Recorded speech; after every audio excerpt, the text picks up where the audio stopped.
Hi everyone! I'm so excited to be here with all of you, and I choose a topic that I think all of us can really relate to. It's called Building Speaking Confidence, Overcoming the Fear of Mistakes in EFL. And just to make sure we're on the same page, EFL means English as foreign language. So we're talking about students who are learning English in a country where it's not the main language. For example, like here in Indonesia.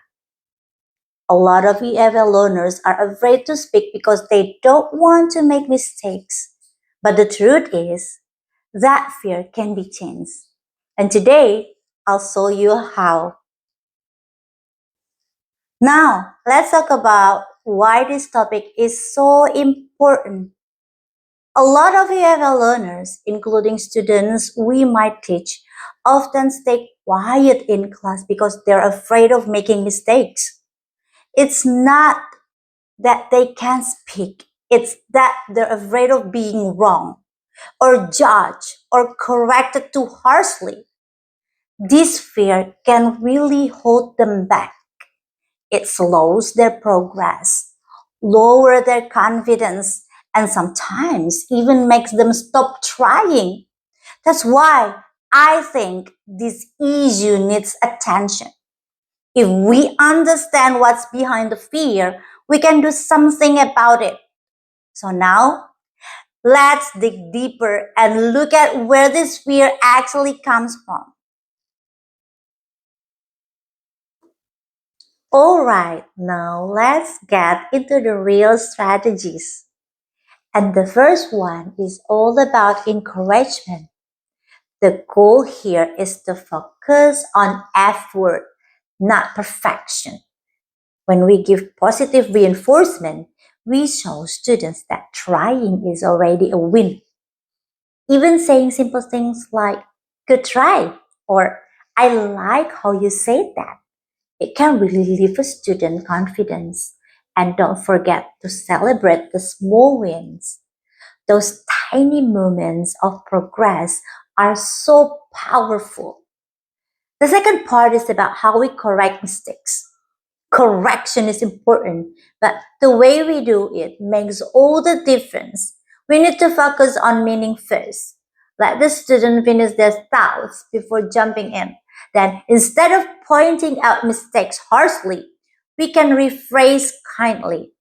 It's something like, that was great. Next time, let's say it this way.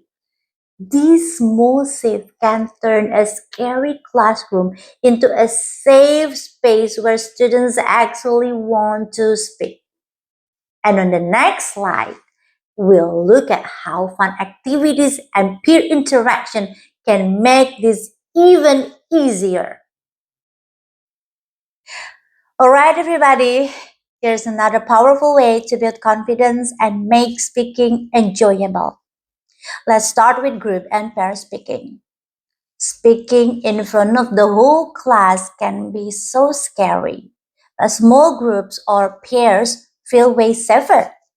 Activities like role plays, interviews, or casual peer chats help students practice without feeling judged.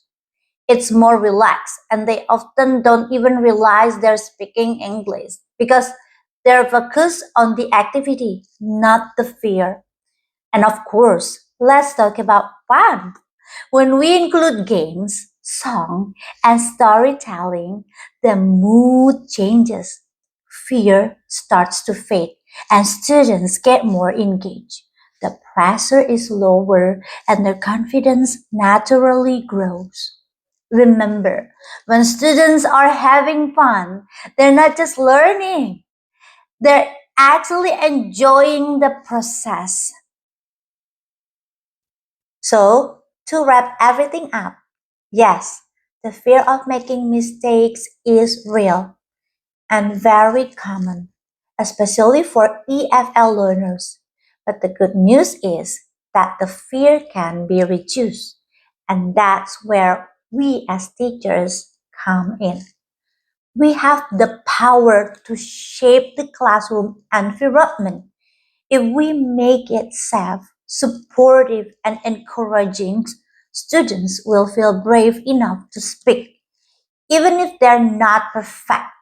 Because in the end, fluency isn't about never making mistakes.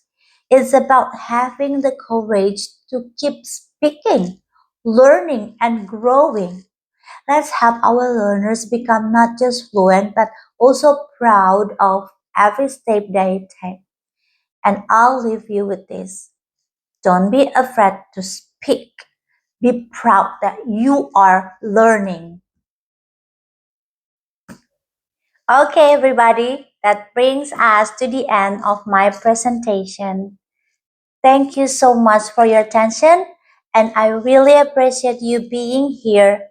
I hope this topic gave you a new perspective on how we as educators can support our students, not just in language learning, but in building real confidence. If you'd like to connect or share ideas, feel free to reach out. You can find me on Instagram at @PPLBJossEnglish. Once again, thank you, and let's keep building brave classroom together. Goodbye, everybody.